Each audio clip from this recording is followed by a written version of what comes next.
Selamat malam, sahabat semua. Saya minta cek sound dulu sebelum kita mulai. Tolong jempolnya, apakah suara ini kerasan atau kayak tadi agak pecah gitu ya. Tolong dicek soundnya.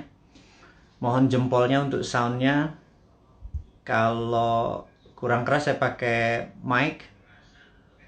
Kalau kurang terang saya akan kasih lampu lagi. Sahabat semua, kita belum akan mulai, masih 1 menit lagi kita akan mulai. Kita mau cek suara dulu, apakah suara saya terlalu pelan atau sudah cukup keras dimanapun Anda berada. Oke sahabat semua,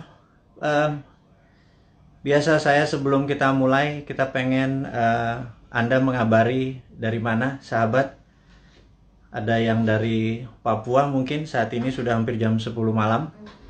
Ada yang dari Aceh mungkin. Jadi tambah lampu. Kalau tambah lampu kayaknya emang udah hitam gue ini. Jadi nggak bisa lagi gue bisa lebih terang dari ini nih. Ini masalah warna kulit, orang banyak macul di sawah ini. Jadi memang minta maaf ini, ngapunten ini, orang emang hitam ini, elek kita emang ini. Jadi yang penting suara aja deh, karena suara itu adalah informasi apa yang malam ini kita akan umumkan. Cilegon, Jember, Tangerang, apa kabar? Pontianak, Tanah Karo, Sumut, luar biasa. Sorolangun, Kolaka, apa kabar? Ada yang dari Sulawesi. Pekanbaru, wah, luar biasa nih teman-teman semua. Dari Madiun. Oke, alhamdulillah suara cukup bagus ya. Dari Investor Santara. Jepara, gimana kabarnya? Oke, Bosman, kami butuh beras. Insya Allah nih, ini menarik nih. Jadi hari ini Bengkulu, Tasik, Madura, kita akan bicara banyak hal. Jadi sahabat semua, kita tahu bahwa di dalam Perang Dunia Kedua, negara Inggris waktu itu diserang sama Jerman, dan rakyat Inggris waktu itu sangat kebingungan, dan Raja Inggris diharapkan berpidato sementara dia adalah orang yang gagap gitu ya. Jadi itu filmnya menarik, ada ceritanya, dan momen itu menjadi momen of greatness di mana dia memaksa dirinya berpidato, mengarahkan bangsanya, memberi motivasi, dan akhirnya Inggris menang perang gitu ya. Nah, setahun yang lalu ketika terjadi lockdown pertama kali kita ya, tahun 2020, kita harapkan pejabat-pejabat nasional Indonesia ini memberikan arahan, memberikan masukan kepada rakyat dan bangsanya. Tetapi sayang sekali pejabat hanya memberikan sepotong-sepotong, instruksinya juga tidak jelas, alias menggunakan media-media saja, tidak berhadapan dengan rakyat. Dan kali ini pun sama, kali ini pun yang terjadi adalah di saat PPKM mikro, dan sekali lagi saya kadang-kadang nggak ngerti dengan ala bernegara yang menggunakan banyak singkatan-singkatan itu, ada singkatan, ada istilah gitu ya. Ya sudah, kita ngikuti aja, toh dia yang berkuasa, toh old mind ini ada masanya ya berkuasa ya. Jadi mereka tidak memberikan instruksi. Jadi sebagai Presiden Negeri Sontoloyo, kita ini ya, kaum New Mind, kaum Sontoloyo ini kan, ya udah kita aja lah, dari kita untuk kita saling mengingat, watawasau bil haq, mengingatkan yang hak ya, dan mengingatkan ya dengan sabar lah. Kalau nggak percaya yang old mind itu ya kita sabar-sabar aja. Toh sabar, suatu hari juga mereka tidak berkuasa gitu ya. Jadi yang penting kita selalu mendukung keutuhan NKRI, bernegara. Jadi sebentar lagi kita akan memulai acaranya, di mana kita akan memberikan masukan mungkin kepada sahabat semua, memberikan informasi yang dibutuhkan. Dan sayang ya, kenapa kepala negara atau pejabat-pejabat tingginya di Indonesia saat ini tidak berhadapan dengan rakyatnya langsung, seperti halnya yang kita lakukan saat ini. Ya sudah, sekali lagi, Presiden Negeri Sontoloyo ini ya udah, kita turun tangan aja, kita saling mengingatkan sekali lagi. Dan tujuannya ini adalah kita semua memerlukan guidance, termasuk saya. Kita memerlukan arah, kita memerlukan visi misi yang sama, kita memerlukan collective dream atau mimpi yang sama gitu ya, di tempat tidur yang sama, mimpi yang sama. Ini penting sekali untuk kita menjadi negara yang berdaulat. Baik sahabat semua, kita akan mulai. Selamat malam, Assalamualaikum warahmatullahi wabarakatuh. Dimanapun sahabat berada saat ini di negeri tercinta, mulai dari Sabang sampai Merauke, kita selama beberapa saat ke depan kita akan memberikan banyak informasi-informasi yang mungkin sahabat butuhkan, begitu juga saya gitu ya.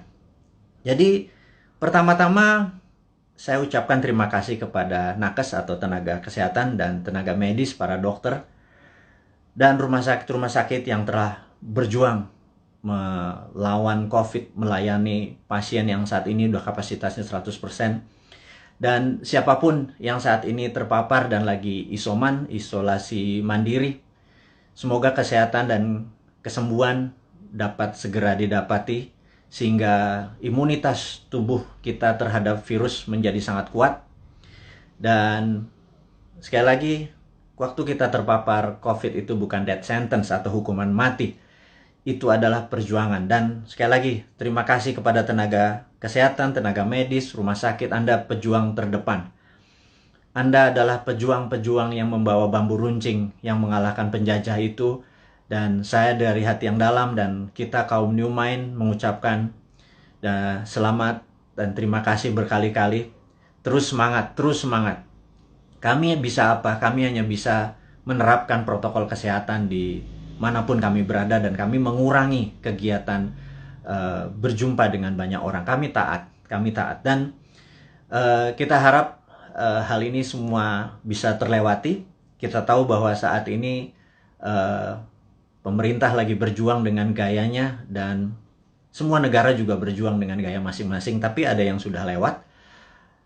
Ada yang seperti kalau kita nonton Euro Cup kemarin gitu ya, agak sebel juga gitu ya. Dimana mereka udah nggak pakai masker, mereka menang bukan sekedar menang dari COVID, tapi juga bola itu menjadi perayaan pelampiasan rasa suka yang setelah 1,5 tahun mungkin semuanya lockdown. Dan kita masih berada di rumah dengan PPKM-nya gitu ya. Lebaran 2020 kita taat pada pemerintah untuk tidak pulang kampung. Kemudian lebaran haji pun kita tidak sholat id di publik. Mendadak tahun 2021 entah bagaimana kita juga nggak pulang kampung. Saya juga rindu sekali sama ibu saya, keluarga saya di kampung yang nggak bisa ketemu. Dan kita taat. Kemudian lebaran haji ini pun kita nggak bisa keluar lagi. Dalam hati kita cuman berkata, kalau sampai tahun depan lebaran masih kita nggak bisa pulang kampung, dan lebaran haji tahun depan kita tidak bisa berhaji, saya rasa ada masalah dengan bernegara kali ini. Udah kalian itu tidak menghadapi rakyat dengan langsung mengatakan apa yang terjadi. Sudah kita tidak boleh berhaji. Dan ada yang mengatakan nggak boleh berhaji masalah COVID. Rasanya enggak.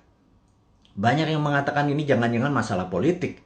Karena kita negaranya miring ke salah satu kekuatan politik dunia gitu ya, yaitu Tiongkok. Itu kita jujur-jujur aja. Kenapa sih kita nggak menjadi negara yang tidak harus miring ke kiri, nggak harus miring ke kanan, tapi semuanya kita rangkul gitu ya. Dan nyata, ngerangkulnya tuh nyata. Kalau sekarang kan agak miring ke salah satu, sehingga kita tahu Saudi adalah perpanjangannya tangan Amerika, di mana Amerika dengan petrodolarnya atau negara petrolnya Saudi dan negara Timur Tengah dikendalikan menjadi underlay-nya terbitnya dolar gitu ya. Berarti kan dia miringnya ke sana ya. Begitu kita nggak berhaji, jangan-jangan, sekali lagi jangan-jangan gitu ya. Ada yang bilang dana hajinya kepake infrastruktur. Saya pikir lah itu mah nggak tahu juga saya apa yang terjadi di atas sana. Tapi ya mbok diterangkan gitu ya. Jangan membangun narasi pakai buzzer. Buzzer sudahlah, udah masa lalu buzzer itu. Saat ini di DM kami di Bosman ini banyak buzzer-buzzer yang minta maaf, yang saya pikir no no no, kamu nggak usah minta maaf sama saya karena banyak keluarganya terpapar COVID juga gitu. Ternyata keluarga buzzer itu tidak kebal COVID juga, terpapar juga, dan ada yang meninggal juga. Akhirnya kapok juga jadi buzzer, kirain waktu jadi buzzer mereka tidak terpapar gitu ya. Nah, jadi udahlah, kita buzzer yang berjumlah ribuan itu nggak usah dipakai lagi.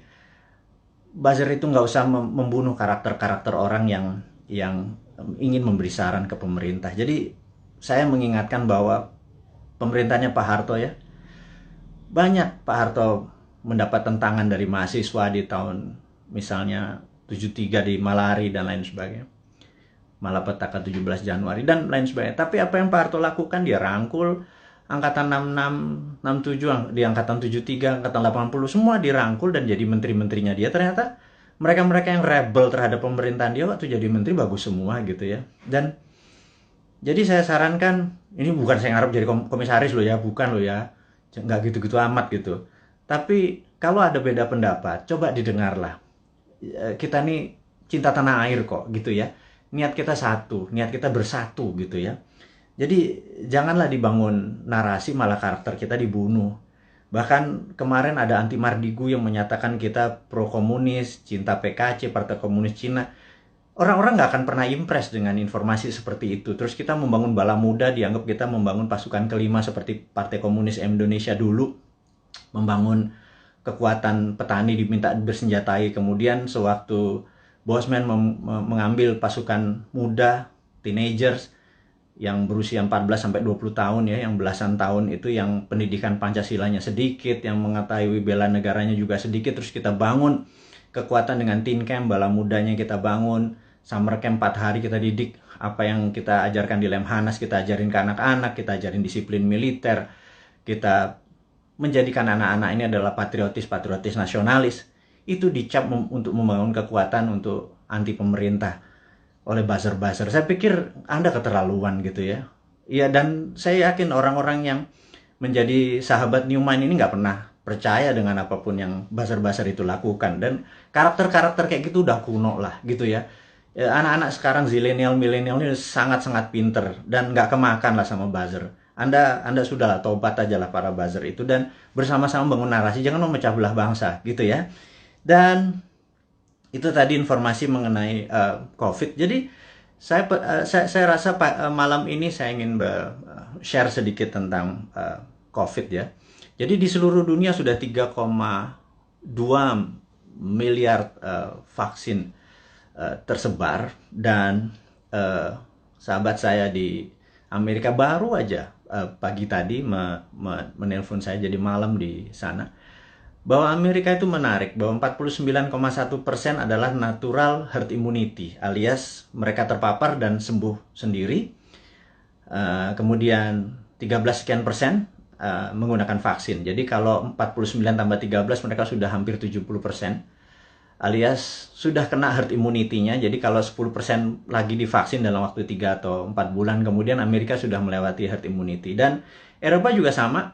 Saya pernah menceritakan di video narasi bahwa pemerintah Belanda menyatakan menggunakan herd immunity. Jadi benar-benar dilepas warganya, dikasih vitamin, dan sistem rumah sakit dikuatin dan dilindungi mereka-mereka yang rentan, ada komorbid dan usia tua. Dan terbukti bahwa sekarang negara-negara Eropa bahwa 40%-an menggunakan natural herd immunity, yang 20-30% pakai vaksin. Jadi vaksin minoritas, mayoritas adalah menggunakan herd immunity. Indonesia saat ini mungkin yang herd immunity berdasarkan data di bawah 10% yang terpapar dan sembuh, yang tanpa gejala dan lain sebagainya. Kemudian yang kita baru berapa persen ya, dengan kecepatan 250.000 suntik per hari, 3 tahun lagi kita mendapatkan herd immunity itu mungkin sekarang baru 20-25% yang sudah dikatakan kebal gitu ya. Jadi mencapai 70%, 80% pencapaian ini masih cukup lama. Jadi saya pikir kita ada ya, sekali lagi bukan salah bernegara lah.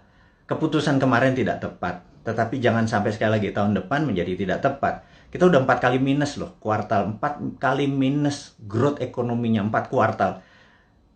Itu sebenarnya berat nanti ya. Sekarang kita bicara COVID dulu. Jadi Tiongkok saat ini sudah mencapai 70% juga imunitasnya, dan mereka mengatakan mereka pakai vaksin. Tapi sekali lagi, data dari Tiongkok saya nggak pernah percaya utuh, karena negara komunis itu memiliki propaganda.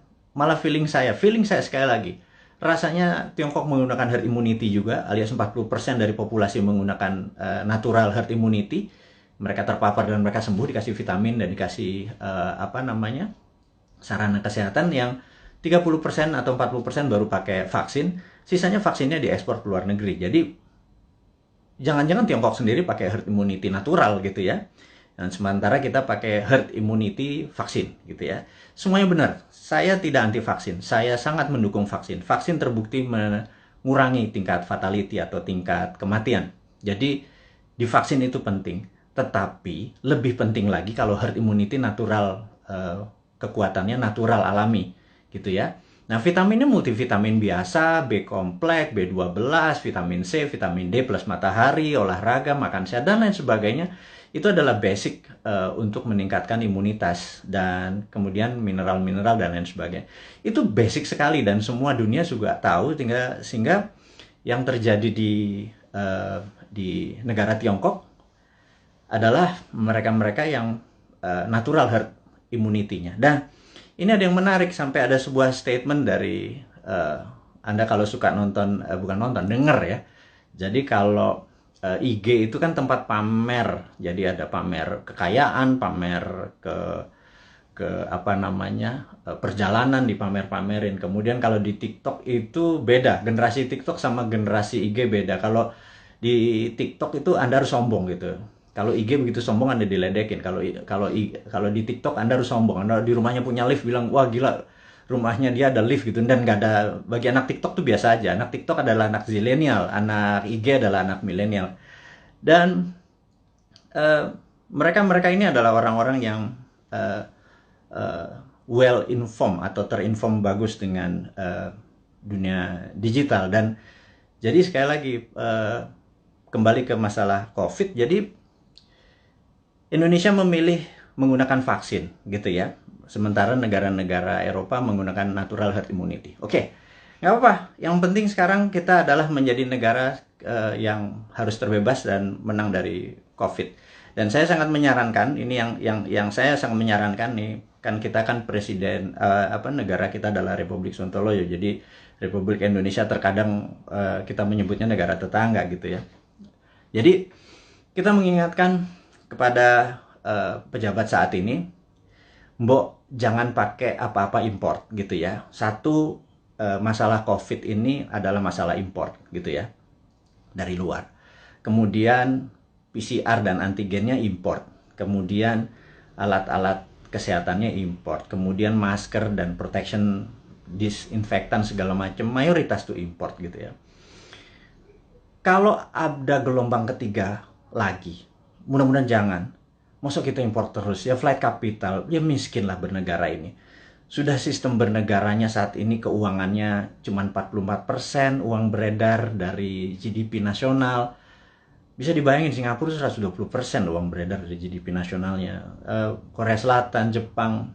Tapi nggak tahu kenapa kita cuma sepertiganya. Waduh, wahai ibu pejabat yang sering dapat prestasi, mohon dijelaskan lah. Jadi kami ini sering nanya gitu ya. Ya kalau kaum Neumann nanti yang berkuasa pasti kita bisa 1:120. Jadi kita naikin 3 kali lipat dari uang beredar pada saat ini. Gimana kita bisa maju kalau uang itu ditahan? Yang kedua adalah pajak lah jangan naik terus. Maksud saya begini loh. Kalau Anda ingin misalnya PPH yang naik dari 10% jadi 12 atau berapa itu ya. Kalau Anda dulu kami dapat pendapatan 100 gitu, Anda pajak 10. Oke lah. Kemudian Anda naikin jadi 15, tapi kami dapatannya 80 dan Anda nggak ngikut lagi untuk numbuhin. Ya kami juga nggak ikhlas kayaknya ngebayar. Jadi gini lah, kalau memang mau naikin 15%, 20% sekalipun nggak apa-apa. Tapi kalau tahun lalu kami dapat 100, pastikan tahun ini kami dapat 300 gitu. Dengan kebijakan yang Anda mendukung dunia kerja atau dunia UKM. UKM itu paling menderita pada saat ini, entah bagaimana. Nomor satu ya, kalau mau maju, kita semua tahu rule of thumb-nya untuk maju negara itu sangat sederhana, yaitu kredit selalu tumbuh di atas 15% setiap tahunnya daripada tahun belakangan. Jadi kalau tahun lalu 100, ya tahun ini 115. Minimum dengan naiknya 15% dari kredit tadi, negara naik 7%. Kalau sekarang jangankan 4%, 5% naik. Jadi kalau growth-nya cuma 2% malah minus, itu ya wajar karena uang terlalu ketat. Dan apa sih susahnya Anda untuk memprinting money berbasis production gitu loh. Kita udah ingatkan berkali-kali. Dari 2016, Bosman Sontoloyo ini mengingatkan, MMT itu Modern Monetary Theory yang digagas oleh Michael Hudson itu bukan isapan jempol. Kita cuman beda mazhab aja. Anda Keynesian, kita post-Keynesian. China pakai sudah dari tahun 89. Amerika pakai dari tahun 71 printing money itu. Terus negara Eropa, negara Jerman pakai semua. Ini untuk menyelesaikan masalah COVID ini ya, Tiongkok pun melakukan printing money saat ini. Dan kok kita malah minjem sih? Aduh, gimana sih? 6.500 triliun loh. Itu bunganya aja udah hampir 3.300 triliun. 300 triliun kalau buat beli obat itu selesai masalahnya, gratis semua, PCR gratis, antigen gratis. Kalau PCR-nya bayar, antigennya bayar, gimana kita mau travel? Terus udah kayak gitu, dengan PPKM kita ini udah taat sama ininya, tapi semuanya bayar gitu ya. Vitamin bayar gitu ya. Terus pajak bayar, terus kita pokok nggak pernah kebayar, negara sibuk bayarin utang, terus nambah utang. Aduh, ini mau mulai dari mana? Kita nih bertanya. Jadi sekali lagi, sahabat semua, kaum New Mind, kita ingin ke depan kita menjadi negara berdaulat. Jadi hari ini yang mau diinformasikan adalah gimana caranya kita di tahun 2045 Indonesia adalah negara superpower. Udah ya, itu adalah tema hari ini. Kenapa kita bilang ada yang penting dari Bosman hari ini mau mengumumkan sesuatu, yaitu kita ingin tahun 2045 pada saat Indonesia 100 tahun, Indonesia Emas, Indonesia menjadi negara superpower, bukan sekedar negara kaya lagi. Negara superpower. Kita nggak bisa tumbuh hanya 5% atau 7% seperti janji-janji kemarin di dalam kampanye. Nggak bisa. Kita tumbuh harus lebih powerful dari angka-angka itu. Terus bagaimana membuat ini berdaulat gitu ya? Oke, sahabat semua. Saya ada beberapa informasi sebelum kita masuk ke topik ke sana, bahwa kita tahu saat ini negara-negara sudah kena herd immunity-nya dan kita masih belum. Dan penting untuk kita memberi informasi adalah begini. Sahabat, saya mengingatkan, kita masuk ke topik berikutnya setelah tadi ini masuk. Jadi beberapa kali kita kalau naikin informasi di IG, toto bisa hilang gitu ya. Kemudian di sosmed yang lain seperti YouTube, channel kita sering di warning, sering diperingati dan hilang. Di Facebook, jadi kita udah berapa kali hilang, terus 7 kali kita diperingati Facebook, IG, Twitter kita hilang, terus YouTube kita pernah hilang gitu ya. Dan ternyata saya baru memahami setelah algoritma teman-teman melihat dan dilaporkan, ternyata cara menghilangkannya gampang. Begitu mereka tidak ingin video atau tulisan segala macam itu, sekelompok buzzer adalah menginformasikan, melaporkan bahwa ada unsur porno, ada unsur dan lain sebagainya, sehingga pemilik sosial media yang tidak bisa berbahasa Indonesia itu pokoknya dapat laporan, terus mereka kasih peringatan kita gitu ya. Agaknya ide-ide kita ini sudah mulai menakutkan baik globalis di internasional ataupun pemikiran bernegara. Padahal kita tidak berniat untuk revolusi, berkudeta. Kita ingin negara kita utuh dan kita ingin negara kita menjadi negara berdaulat di 2045. Kita tidak tergantung pada negara asing gitu ya. Yang kita tanyakan misalnya pada saat kita taat, tapi TKA asing masuk. Anda datang deh jam 12 malam, jam 2 malam ke Soekarno-Hatta, pakai masker ya, sama disinfektan. Anda bisa lihat ada 300 orang, 500 orang, terus mereka nggak ada karantina. Pertanyaan sederhana, kenapa nggak dikarantina sih? Gitu aja. Segitu kuatnya pendukung mereka-mereka ini, yang saya nggak tahu pejabatnya mungkin sakti sekali gitu ya. Sehingga waktu kita peringati kenapa mereka bisa masuk, kenapa kita taat terus mereka asing bisa masuk, terus mereka bisa ikut bersama-sama commercial flight dengan warga negara Indonesia lainnya, mereka tidak bisa berbahasa Indonesia. Dan jawabannya adalah jangan macam-macam, suruh diam kau gitu ya, karena nanti kalau negara itu tidak mau invest di Indonesia, Indonesia bisa rugi. Itu kalimat yang benar-benar menurut saya, lo gila ya, jangan gitulah. Emang satu-satunya negara ngomong itu memang Tiongkok apa? Segitu taatnya gitu? Enggak gitulah, jangan berkata begitu, kita bukan anak-anak lah. Berbicara yang lebih elegan sedikit, dengan data, dengan santun, jangan membentak, jangan menghardik gitu ya. Kita bertanya juga baik-baik, ya kasih jawaban aja gitu ya, bahwa nanti kita urus, kasih yang manis lah gitu. Kita udah capek saling bentak, saling curiga gitu, udah capek gitu. Bernegara elegan sedikit, statement lah, jadi negarawan lah. Jangan jadi pedagang, mau ada cuan, ada untung segala macam gitu ya. Ya lu untung, gua kagak gitu ya, apalagi rakyat gitu ya. Itu kami bertanya gitu ya, kami dapat apa? Udah asetnya hilang, tanah air kita hilang, diambil barangnya, kita cuma dapat apa? Dapat pajak gitu. Buktinya kita tetap dipajakin tuh. Terus apa? Dari apa untungnya gitu ya? Terangin aja, ini untungnya segini. Kalau kita yang tahu adalah aset kita hilang, nikel kita gone, digantikan dengan apa gitu. 20 tahun lagi, Anda ingat, saya pernah ke Nauru. Nauru itu negara menarik. Dulu dia penghasil P2O5 atau fosfat. Wah, kayanya bukan main. Tapi beberapa 20 tahun yang lalu Nauru kehilangan fosfatnya karena dikeduk habis. Ya sudah, sama Amerika waktu itu, dikeduk habis. Negaranya miskin, hidupnya tinggal dari pariwisata aja saat ini. Naurunya kehilangan asetnya. Anak cucunya cuma bilang, oh dulu kita menghasil fosfat ya, gitu ya. Jangan sampai anak cucu kita bilang, Eyang, dulu Indonesia menghasil nikel ya? Nikelnya di mana ya? Tahu. Kita dapat apa waktu nikel itu dijual? Nggak dapat apa-apa. Kita dapat virus, gitu ya.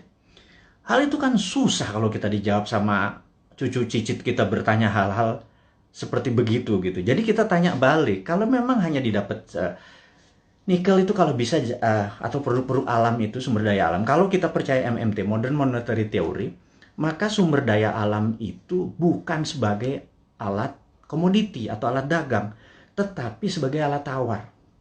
Jadi keuntungannya itu bukan hanya dari jualan, tetapi ada benefit lagi. Jadi di atas financial benefit, sekali lagi, di atas Anda para pejabat sekarang tuh apa-apa kan financial benefit. Kita dapat untung, dapat untung. Selalu untung dan cuan gitu ya. Cara bernegara segitu kesannya kayak anak TK gitu ya. Karena kalau cara bernegara di atas keuntungan materi, itu ada namanya humanitarian benefit, keuntungan atas nama kemanusiaan. Terus ada namanya nasionalis, keuntungan untuk negara gitu ya. Bukan hanya keuntungan sekedar dari pajak, dari dagang, dari selisih jual beli gitu ya. Tapi humanitarian, atas kemanusiaannya. Anak cucu kita masih benefit gitu ya. Nah, kalau kita pakai SWF, Sovereign Wealth Fund, itu asetnya masih di situ. Nikel kita masih di situ. Nah, kita mendapatkan funding dari situ untuk membangun sektor yang lain. Jadi dana yang masuk itu untuk membangun apa? Kok kita masih ngutang? Saya bingung sekali. BUMN rugi, kita masih ngutang, aset kita hilang. Kami hanya bertanya loh ya, ini bukan ngomong terus yang dihardik lagi gitu ya. Ini hanya bertanya. Kami ini gelisah, Pak.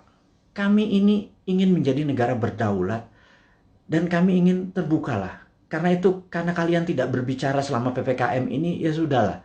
Kami aja lah yang muda-muda ini, yang punya ide new mind ini yang berbicara. Terus oposisi juga nggak bicara juga.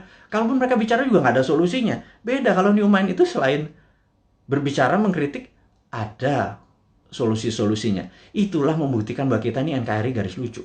Bukan garis lurus lagi gitu. Di atas lurus itu lucu gitu ya. Karena semuanya jadi seru, jadi lucu, jadi fun gitu. Baik. Jadi mengingat video-video kita, informasi-informasi kita tuh sering ada caranya untuk tidak bisa beredar gitu ya. Jadi toto di atas 21 tahun, sehingga untuk video ini ditonton harus masukin password, harus masukin identitas yang lain sehingga tidak beredar kenceng. Jadi gini deh, sahabat semua, saya dengan ini menyatakan Anda boleh upload seluruh video Bosman. Masuk ke video Anda, masuk ke YouTube channel Anda, masuk ke sosial media Anda. Kalau Anda dapat AdSense, dapat uang dari iklan yang masuk, ambillah semua itu untuk Anda. Saya tahu ada sekarang ini udah puluhan saat ini yang menggunakan video-video Bosman masuk ke video mereka. Nggak masalah.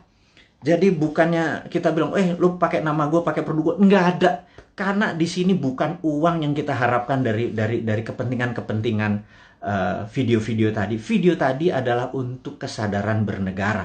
Jadi saat ini video Bosman hanya ditonton 1 juta viewer per hari. Dengan Anda, sahabat semua, ada 9.000 saat ini. Kalau Anda share atau upload satu aja, apalagi semuanya ya, ada 600, sudah hampir 600 itu. Dan Anda dapat financial benefit. Saya tahu, banyak sekali ada yang pernah lapor ke saya, terima kasih Pak, saya dapat 17 juta komisi fee dari AdSense YouTube bulan ini dari video-video Bapak. Saya bilang, ambil lah, saya bilang kayak gitu. Itu Anda semua bisa benefit dari itu semua. Tapi poinnya adalah, jika suatu hari YouTube channelnya Bosman dan itu Bosman di drop atau di block atau di take down atau diapain lah, terserah. Misi-misi kita tetap tercapai. Sekali lagi, ini bukan masalah uang. Ini adalah masalah bagaimana mengedukasi supaya tahun 2024, pada saat Old Mind ini sudah di masa ujung pemerintahannya, kita bisa, ide kita diterima. Bosman bukan mau jadi presiden, gue mau jadi Lord. Jadi, nggak ada cita-cita untuk, yang penting idenya. Ganti semua ide tua itu semua. Masuk kalau si A yang jadi tetap pakai IMF, si B yang jadi tetap pakai obornya Cina. Coba aja lihat sekarang yang di etalase di 2024. Semuanya pasti begitu jadi. Tanya deh, begitu jadi, pasti pakai itu lagi. Bernegaranya taat sama Amerika lagi, takut sama Tiongkok lagi gitu ya. Jadi, oke lah. Siapapun nanti yang jadi, mereka akan bilang, Bosman, gue ambil konsep lo ya. Karena ini membuat Indonesia berdaulat. Apa jawaban saya? Ambil, Jo. Gitu ya, kalau kita Manado nih. Ambil lah, kita bilang gitu. Nggak masalah. Karena ide kita, yang penting ide kita diterima. Nomor 1 kan MMT, Modern Monetary Theory, itu adalah printing money. Jadi pasti Bappenas kita adalah orang-orang yang mendesain bernegara ini 12 lapis. Nah, sahabat semua, apa itu desain 12 lapis? Jadi misalnya kita mau buat benang atau baju gitu ya. Baju kita kainnya dari mana? Benangnya dari mana? Mau pakai polyester, mau pakai katun, 100% kapas. Terus kancingnya dari mana, mau pakai resleting dari mana, ada yang pakai batok, ada yang pakai plastik, ada yang segala macam itu kita bukan sekedar ini. Dan itu semua kita biayai, 12 level itu kita biayai, nanti distribusinya kemana, pakai jalanan apa, mobilnya apa, semua akan kita gunakan produk-produk lokal. Dan itu pakai printing money. Jadi printing money itu tidak bisa jalan sebelum project itu dihitung cost accountingnya. Ya. Jadi John Bollard ini punya tulisan menarik, namanya Economic at War, itu bukunya. Saya ini penggila buku, jadi hari ini kita baca tentang Economic at War. Jadi di tahun 45, pada saat sebelum perang, di tahun 36 sampai 39, pada saat Amerika dan sekutu Amerika, terutama Amerika dulu belum powerful sekali, jadi negara-negara Eropa itu minta Amerika masuk. Terus apa yang dilakukan adalah mereka minta John Maynard Keynes, ada banyak sekali ilmuwan-ilmuwan, tokoh-tokoh ekonom di masa itu disuruh menghitung cost accounting. Berapa kilogram, berapa ton besi dibutuhkan, ferro, berapa untuk buat amunisi, untuk buat baju, untuk buat makan, itu dihitung cost accountingnya. Untuk buat pesawat, buat tank, buat mobil, buat dan lain sebagainya dihitung cost accounting. Berapa modalnya, terus dari mana barangnya dirinci. Syaratnya sederhana. Churchill waktu itu sangat sederhana. FDR juga, Franklin Delano Roosevelt juga perintahnya sama. Ini dua Inggris sama Amerika memang kompak banget. Mereka cuma bilang, berapa biayanya untuk kami menang perang? Perang itu ada perang sama Jepang dan perang sama Jerman gitu ya. Mereka menghitung totalnya sekian billion dolar. Itu angka dari langit billion dolar. Begitu mereka printing money, udah. Underlay-nya adalah alat-alat perang tadi gitu ya. Ada inflasi? Nggak ada gitu ya. Makanya saya bilang printing money kok ada inflasi. Saya bilang, lu sekolah di mana sih? Segitu takutnya sama printing money gitu ya. Printing money itu ditakuti kalau tidak ada production yang dibuat gitu ya. Tapi kalau, nah, bukunya baca, namanya The Economic at War. Jadi The Economist at War. Jadi orang-orang memenangkan perang tuh ekonom yang memenangkannya gitu ya. Nah, jadi sama, kita nanti akan sama juga.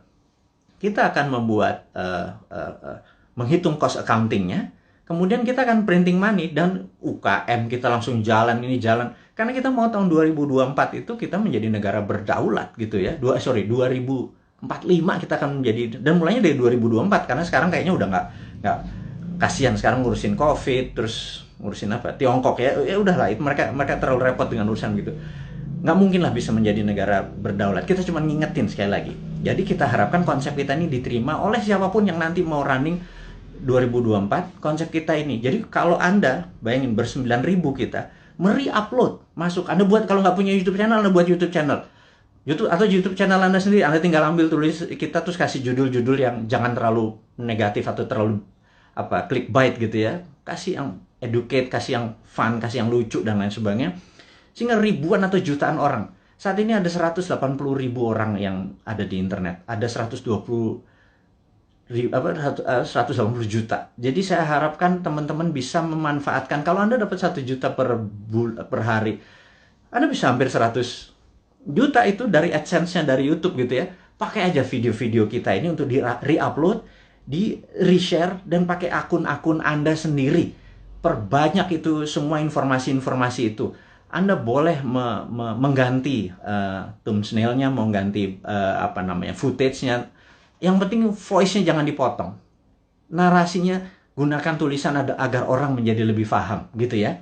Ini tujuannya bukan untuk memecah belah bangsa, ini tujuannya untuk membuat kita negara berdaulat. Dan cara cerdas bernegara ini sudah hampir 600 video. Sebarkanlah gitu ya. Kemudian sahabat semua, kita saat ini ya tadi ada informasinya adalah untuk re-upload. Anda sangat diizinkan menggunakan nama Anda, video-video Bosman. Saya harapkan ada 9.000 sahabat ini punya 9.000 akun yang masing-masing taruh semua videonya Bosman, dan Anda dapat faedah yang sama. Sekali lagi, kita baru mencapai mungkin 1% dari populasi. Bayangin dari 180 juta orang yang punya akun di sosial media atau internet, menggunakan internet ini, baru 1 juta yang kita capai. Masih kecil sekali. Gimana caranya 100 juta bisa menonton video ini? Dan kalau 100 juta bisa menonton video ini melalui Anda punya channel, ya Anda yang dapat duitnya loh. Bicara itu aja dulu. Di masa pandemi seperti begini, susah bergerak, ya udahlah, YouTube channelnya Anda aktifkan gitu ya. Mudah-mudahan jadi faedah ini bersama. Dan saya mengingatkan bahwa saat ini kita tahu bahwa kita berperang, dunia saat ini berperang. Contohnya lagi, bisa dibayangkan bahwa di dunia yang perang dunia pertama, yaitu tahun 1914 sampai 1918, 4 tahun itu perang dunia 1, kemudian perang dunia kedua 40 sampai 45, 5 tahun. Dan kita tahu 2016 waktu Trump menyatakan menjadi presiden, 2017 Trump declare war ke Tiongkok. Tapi bukan world war, bukan perang dunia, tetapi adalah economic warfare, dengan salah satu strateginya menggunakan trade war, perang dagang. Itu terjadi, dan begitu itu terjadi, maka di tahun 2017, sahabat semua ingat, kita mengingatkan dengan, waktu itu belum pakai YouTube, di 2019 kita mengingatkan bahwa everything start with the economic warfare, diakhiri dengan military war, gitu ya. Dan di tahun 2020 untuk menjatuhkan Trump, globalis dan Demokrat Amerika menggunakan tool yang namanya biological warfare, yang namanya COVID, untuk menyerang Amerika. Dan pada saat itu yang disarankan oleh mereka menggunakan masker. Tapi Trump punya analisa sendiri bahwa kalau peristiwa dari Spanish flu itu ada 3 gelombang. Jadi gelombang pertama tertinggi, kedua agak rendah, ketiga terendah. Tapi virus pertama itu paling lemah, kemudian agak kuat, terakhir yang paling kuat gitu ya. Nah, jadi pada saat terlemah ini semua orang terpapar aja supaya tingkat herd immunity-nya tercapai. Dan yang terjadi oleh Trump dilakukan adalah dibebasin aja, toh mereka punya operating sistem dari kesehatannya terbaik di dunia. Dan ternyata terbukti sekarang 49%, 49,1% di Amerika menggunakan herd immunity natural. Dan ini adalah, ya tapi sekali lagi Trump kalah dengan 4 negara bagian yang dalam tanda petik dicurangin katanya. Tapi itu negara Amerika, bukan negara kita. Tapi dia adalah salah satu polisi dunia yang berkepanjangan. Ternyata Biden ini mengambil konsepnya Trump untuk masih berperang juga dengan Tiongkok. Jadi, dan itu adalah perang dunia negara. Kita nggak ikut-ikutan. Tetapi kita di dunia ini perang dengan makhluk yang tidak kelihatan, yang namanya virus corona atau COVID gitu ya. Jadi begitu dunia saat ini menjadi satu rasa dan perang bersama, inilah yang menarik. Bahwa kita harusnya sudah menggunakan war mode atau ekonomiknya at war. Jadi ekonomi itu ada 3, economic at normal condition, economic at crisis, dan economic at war. Jadi harusnya bernegara itu pakai economic at war. Sayangnya sekali lagi mereka nggak paham saat ini, old mind yang berkuasa ini nggak paham bahwa ekonomi at war tuh gimana ya gitu ya. Sekali lagi, aduh, itu kadang-kadang kita mengelus dada gitu ya, kok ya beda lagi strateginya, ya nggak pakai ngutang jelasnya gitu ya, harus berdikari, berdiri di atas kaki sendiri, every country for their own, negara ngurusin sendiri. Jadi begitu kita masuk perang dunia, yaitu 2020 kemarin, 2021 saat ini kita masih dalam keadaan perang, dan WHO serta World Bank sudah mengumumkan bahwa perang ini diperkirakan berakhir tahun 2025. Jadi perang ini masih panjang, sahabat semua. Perang ini kan perang besar itu kan ada battle perang, pertempuran kecil gitu ya. Ini masih banyak di Jawa sekarang, di Bali itu masih ada pertempuran kecil. Dan kita harus memenangkan pertempuran itu untuk memenangkan peperangan. Jadi bayangin kalau kita baru selesai tahun 2025. Jadi baru sebagian yang tahun 2022 lepas sebagian, 2023 lepas sebagian, dan lain sebagainya. Nah, kalau melihat kayak gini, mood-nya atau apa ya, cara bernegara saat ini tidak juga memahami ini World War III, perang dunia ketiga. Karena perang benar, semua negara perang kok masih nggak declare juga sebagai perang dunia. Ini akan berbahaya bernegaranya. Jadi ya udah, kita sebagai kaum Sontoloyo mengingatkan kaum New Mind ini, Presiden Republik Sontoloyo mengingatkan kaum New Mind, sahabat semua, ini adalah war mode gitu ya. Sahabat semua, ini adalah World War III. Sahabat semua, kita harus kompak. Sahabat semua, kita harus membangun kekuatan bersama gitu ya. Sahabat semua, kita nggak usah bergantung pada negara lain, kita bergantung pada kekuatan tanah air sendiri. Nah, gimana cara bergantung pada tanah air sendiri nih? Nah, ini informasi berikutnya mau diumumkan. Jadi sahabat semua, kalau Anda punya UKM, sekali lagi, Anda punya UKM, Anda perlu dana. Saat ini di Santara ada sekitar 2 triliun dana dengan 280 ribu investor receh. Ya, sederhana ya, 280 investor itu anggap masing-masing naruh 10 juta rupiah aja untuk invest di portfolio keuangannya, mau invest di UKM Anda. Jadi kalau 10 juta dikali 280 itu 2,8 triliun. Jadi ada 2 triliun. Sahabat semua, kalau Anda punya UKM, Anda perlu dana. Anda lihat di IG, di wall IG, maka di situ udah ada informasi, kirimkan Anda punya, ada 7 persyaratan, Anda perlu uang berapa, apa yang Anda butuhkan, bisnis Anda seperti apa, dan lain sebagainya, dan kita akan review di 280 ribu. Dan bagi Anda yang saat ini bingung mau ngapain, bisnis baru kan susah, tapi kalau Anda punya uang, Anda join sebagai investor untuk membantu UKM. Jadi Santara adalah penghulu untuk menghubungkan si cowoknya adalah si investor, si ceweknya adalah si UKM.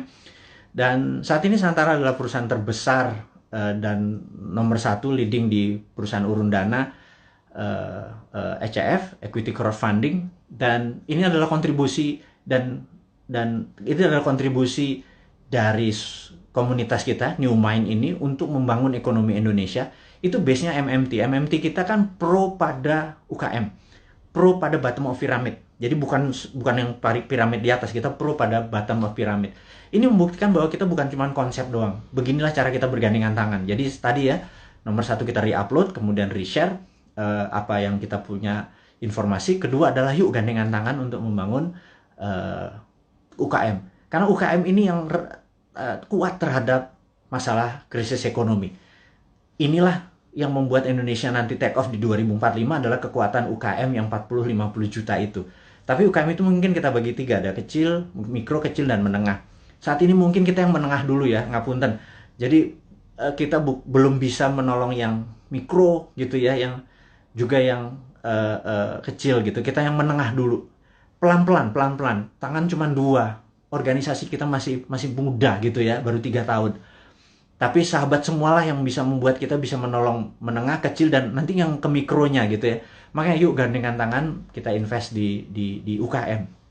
Nah, kemudian ada lagi yang kami mau umumkan, sekali lagi. Teman-teman, bagi mereka yang saat ini ada kondisinya kita tahu nggak stabil ke depannya, tidak ada yang terbaik daripada uang Anda ditaruh di gold atau di emas gitu ya. Jadi daripada, dan emas itu kalau pakai fisik kan bisa bermasalah. Sebentar lagi Dinaran akan menerbitkan ATM Gold. Jadi Anda bisa buka rekening, beli emasnya. Anda bisa ambil kapan saja karena ATM Gold ini kita akan ada di kantor kita, kemudian akan ada di semua mall di Jakarta dulu, dan habis itu nanti ada di semua lokasi. Kita ingin lakukan itu segera. Jadi ini semua adalah untuk bakti kita, gimana caranya kita bergandengan tangan ke depan untuk menjadi negara yang powerful. Sahabat semua, sekali lagi saya mau mereview apa yang kita dapat hari ini adalah negara dalam keadaan perang, dunia dalam keadaan perang. Saya sarankan Anda untuk melakukan hal yang sangat penting yang namanya survival mode. Anda harus survive, Anda harus sehat, Anda harus semangat, Anda terus bersatu, Anda terus berjuang mengalahkan masalah ekonomi, masalah kesehatan. Kita bergandengan tangan, kurangi gerak.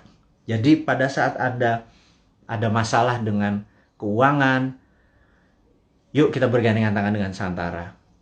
Yuk nabung di Dinaran. Dan jangan banyak gerak dulu. Sabar. Jadi kita momen ini adalah segalanya.